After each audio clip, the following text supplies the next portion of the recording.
સીતારામ. મનુષ્યના જીવનની અંદર એક મોટામાં મોટી ટેવ છે કે લોકોની ઈર્ષા કરવી.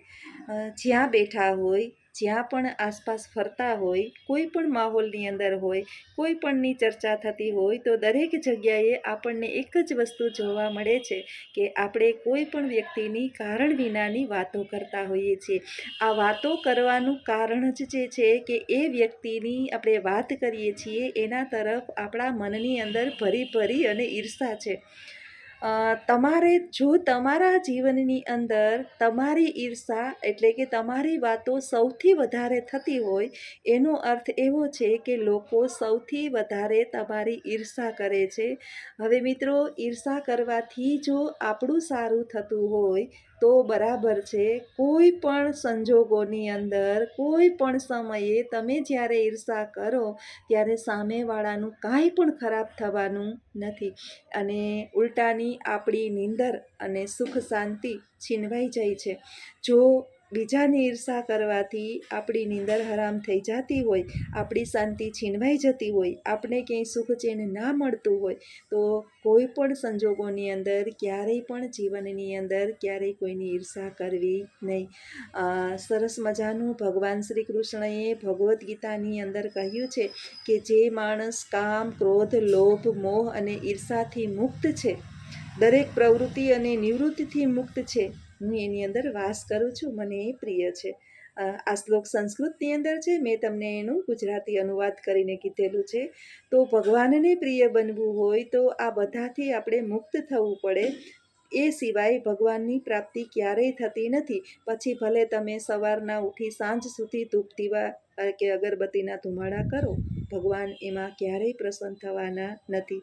દિવસની અંદર હાલતા ચાલતા હરિનું સ્મરણ કરીએ, સારા કાર્યો કરીએ અને કોઈ પણ વ્યક્તિની ઈર્ષા ન કરીએ તો જીવનની અંદર ઈશ્વર જે છે એ ચોક્કસ પ્રસન્ન થાય છે. પછી તમે ધૂપ ધુવાડા કરો કે ના કરો એનો કાંઈ જ ભગવાનને ફરક પડતો નથી. ભગવાન જે છે એ તમારા દિલને ચાહે છે, તમારા કર્મને ચાહે છે.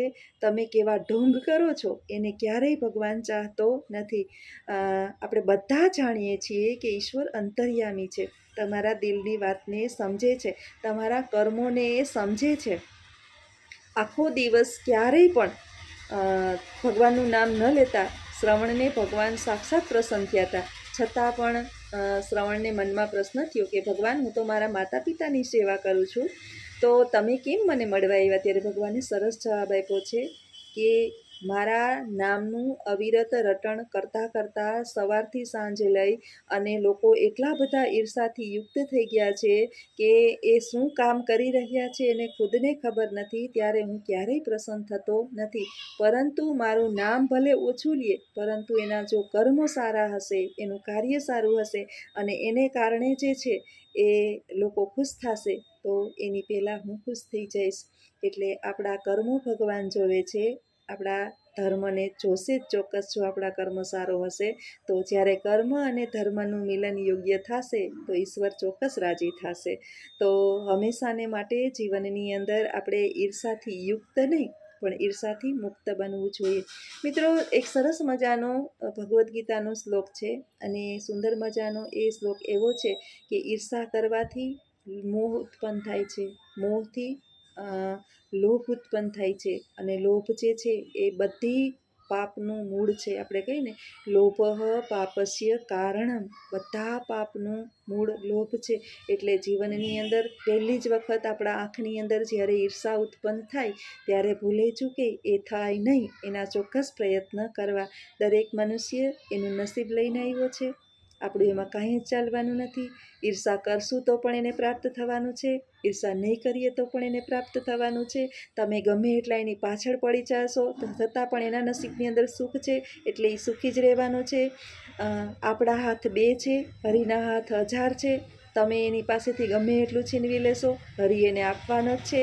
આ વાતને ચોક્કસ મનની અંદર રાખી અને આપણા પછી એ ગમે એટલો મોટો વિરોધી હોય આપણો દુશ્મન હોય કે એ આ વ્યક્તિ આપણને નફરત કરતો હોય છતાં પણ આપણે એને ઈર્ષા નહીં કરીએ, કારણ કે આપણી ઈર્ષાથી એનું એક તલ જેટલું પણ બગડવાનું નથી.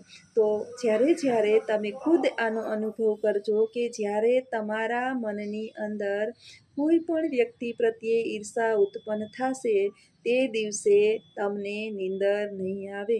એ વ્યક્તિ જ તમારા મગજની અંદર ભમતો હશે, એ વ્યક્તિના જ વિચાર તમને આવશે, અને જ્યાં સુધી તમે એની નિંદા કુથલી 5 જણા પાસે નહીં કરી લો ત્યાં સુધી તમને ચેન પડશે નહીં. તો જીવનની અંદર બધું કરીએ પણ કોઈની ઈર્ષા ના કરીએ. જ્યારે આપણે ઈર્ષાથી મુક્ત થઈ જશું એટલે ચોક્કસ શ્રી હરિ પ્રસન્ન થશે. આપણા આરાધ્ય દેવ કોઈ પણ હોય એ પ્રસન્ન થશે અને આપણી ઉપર એની અવિરત કૃપા રહેશે. જો તમને પણ મારો આ વિચાર ગમ્યો હોય તો કમેન્ટની અંદર ચોક્કસ જણાવજો.